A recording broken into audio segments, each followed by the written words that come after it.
नौकरी, मजबूरी या शौक, सीधी सादी सी रोली की शादी सिड से तय होती है। शादी के बाद तुम नौकरी करना चाहोगी? नहीं नहीं, बिल्कुल नहीं। वैसे मैं ये नहीं कहती कि नौकरी करना ठीक नहीं है, लेकिन पर्सनली मैं ये सोचती हूँ कि मैं गृहिणी बनूंगी। हाँ, क्यों नहीं। गृहिणी बनना भी आसान नहीं है। एक सफल परिवार चलाना किसी देश को चलाने जितना ही कठिन है। रोली को सिड का साथ और बात दोनों अच्छी लगती है और फिर वो दिन भी आ जाता है जब दोनों की शादी हो जाती है। शादी के बाद ये क्या, सारा दिन किचन में कपड़े और चार दीवारों के आगे पीछे घूमती रहती है।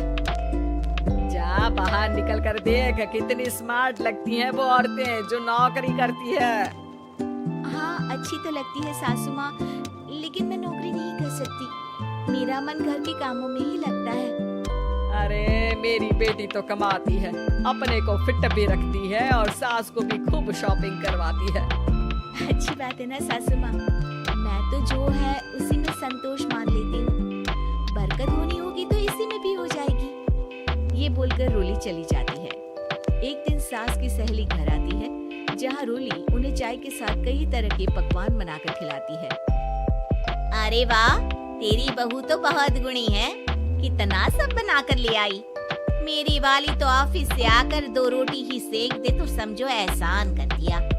अरे ऐसा ना बोल, तेरे घर में 2 कार, 4 मंजिला मकान और तेरे लिए जो वो अपने पैसे से साड़ी लाती है वो भी तो कितनी कीमती होती है। अरे मेरी वाली तो बस सारा दिन इन्हीं 2 कमरों को ताजमहल बनाने में लगी रहती है। सहेली चली जाती है। कुछ समय बाद रोली को एक सुंदर सी बेटी होती है। अरे क्या सारा दिन उस बच्चे में लगी रहती है? माँ, मुझे ना 1 मिनट भी छोड़ने का मन नहीं करता। देखिए ना कितनी प्यारी है। मैं ना इस हर पल को एंजॉय करना चाहती हूँ। अरे हाँ, हमने भी बच्चे पाले हैं, हम भी जानते हैं कि कितने प्यारे होते हैं और अपने बच्चे को बढ़ता हुआ देखना कितना अच्छा लगता है। लेकिन एक दिन अचानक रोली, एक बहुत बड़ी घटना हो गई। एक शॉर्ट सर्किट से पूरी दुकान जल गई। ओह, अब क्या कुछ समझ में नहीं आ रहा कि कैसे घर चलेगा। घर की पूरी गाड़ी पटरी पर लाने के लिए कई साल लग जाएंगे और वापस पहले जैसे होने में भी बहुत टाइम लग जाएगा। रोली कुछ सोचती है, फिर अपने 3 महीने के बच्चे को देखती है और कहती है, आप कहें तो मैं नौकरी शुरू कर दूं? माँ मुन्नी को देख लेगी, फिर शाम को तो मैं घर आ ही जाऊंगी। सिड कुछ कहता उससे पहले ही उसकी सास वहाँ आ जाती है। अरे हाँ, अब भी तुझे नौकरी करने के लिए पूछना होगा। अरे घर पर इतनी बड़ी विपदा आ गई है, तू है कि बच्चे का मुंह देख रही है। अरे क्या मुझ पर भरोसा नहीं है? अरे नहीं माँ जी, ऐसा क्यों बोल रही हैं आप? फिर क्या था, सिड से पूछकर 3 महीने की बच्ची को रोली सास के पास छोड़कर चली जाती है। शाम को ऑफिस से आने पर अरे सारा दिन इसने तो चैन नहीं लेने दिया, बस गोदी में ले लेकर घूमती रही। हाथ दर्द हो रहा है। बहू को बहुत गिल्ट फील होता है, लेकिन जब वो घर की हालत दिखती है तो चुप रह जाती है। ऑफिस में सहेली कहती है, अरे रोली, तेरी तो बच्ची छोटी है ना, कैसे मैनेज करती है? कैसे मतलब? घर पर रहती है वो अपनी दादी के साथ। ओ यार, कितनी अच्छी है तेरी सास। मेरी सास को जब पता चला कि मैं नौकरी ज्वाइन करने की सोच रही हूँ, वो तो सीधे अमेरिका चली गई मेरी ननद के पास। अच्छा, फिर तू कैसे मैनेज करती है? अरे मैंने तो फुल टाइम मेड रख ली है। ओह, वो तो बड़ी महंगी होगी ना? हाँ यार, लेकिन कमाई भी तो हो रही है ना।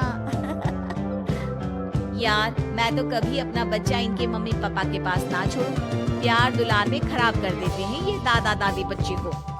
नहीं, मुझे अपनी सास पर पूरा विश्वास है। जो मेरे पति को इतनी अच्छी शिक्षा के साथ बड़ा कर सकती है, वो मेरी बच्ची को कभी नहीं बिगाड़ेगी। खैर, रोली की इस सोच से उलट पड़ोसियों के बीच हाथ में बच्ची पकड़े रोली की सास कहती है, अरे क्या बताऊं, सारा दिन बहू बाहर रहती है। पहले अपने बच्चे पालो, फिर बच्चों के बच्चे। अरे अपना जीवन तो कुछ रहा ही नहीं। अरे नहाने भी जाती हूँ ना तो इसे साथ रखती हूँ। कल को कहीं गिर गई या चोट लग गई तो बहू तो हमारी खाल उखाड़ लेगी ना। अरे ऐसा भी क्या डरना बहू से, नौकरी थोड़ी की है उसकी। अब क्या बताऊं, पढ़ी लिखी लड़कियां हैं आजकल की। चलो चलती हूँ, सब्जी बनाने का वक्त हो गया है, बच्चे आएंगे तो खाना तो बना मिले। सास ये बोलकर वहाँ से चली जाती है कि तभी रोली ऑफिस से घर पहुँचती है। बाहर पड़ोसियों को देखकर, नमस्ते आंटी जी, कैसी हैं आप? अरे बहुत अच्छी हूँ, लेकिन तेरी किस्मत तो सबसे अच्छी है। क्या सास पाई है, मोती दान किए होंगे तूने। तेरा बच्चा भी देखती है, खाना भी बनाती है। बेचारी बहुत काम करती है तेरी सास। हाँ आंटी, सही बोल रही हैं आप। अब ऑफिस भी दूर है तो आने जाने में वक्त चला जाता है। खैर चलती हूँ। हाँ हाँ बेटा जाओ, गर्मा गर्म खाना खाओ। रोली घर आती है जहाँ सास एक बार फिर छोटी सी मुन्नी की शरारतें गिनाने में लग जाती है। अरे आज तो इसकी वजह से मुझे 2 बार कपड़े बदलने पड़े। बार बार पानी गिरा दे रही थी, तो फिर मैं थोड़ा सोचा कि आराम कर लूं, तो दूध के लिए रोने लगी। अरे मैं तो परेशान ही हो गई। रोली को सास की बात अब कुछ अजीब लगती है, पर वो जल्दी से कपड़े बदलकर किचन में जाकर रोटियां बनाने लगती है। सारा महीना काम करने के बाद रोली को सैलरी मिलती है। वो पैसे लेकर सीधे सास के पास जाती है। माँ जी, ये मेरी सैलरी, आपने हर कदम में इस घर का साथ दिया। मैं नौकरी करने के पक्ष में नहीं थी, मैं तो अपने बच्चे को बढ़ता देखना चाहती थी। मैं थोड़े में भी खुशी थी। कभी मैंने आपको किचन में पैर नहीं रखने दिया था। घर की मुसीबत नहीं आती तो मैं कभी इन जिम्मेदारियों को आप पर पड़ने नहीं देती। अब सास समझ चुकी थी कि उसकी गलती कहाँ है। हाथ में पैसे देकर कहती है, मैं पढ़ी लिखी नहीं थी तो पति ने भी कभी पैसे हाथ में नहीं रखे, बेटे ने भी गल्ला संभाला, लेकिन तूने मुझे समझा। ये मेरा सम्मान है कि एक बहू होकर तूने पूरी सैलरी मेरे हाथ में रखी बेटा।